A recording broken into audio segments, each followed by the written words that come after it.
আসলে অনেকে জানে না যে আসলে কাঁচাটা কিভাবে খায়।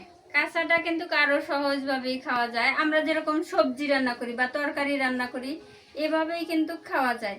এইটা হলো সুন্দরভাবে আপনি ফাটাবেন। ফাটানোর পরে হলো যে হালকা হালকা গরম পানি দিয়ে ধুয়ে নেবেন।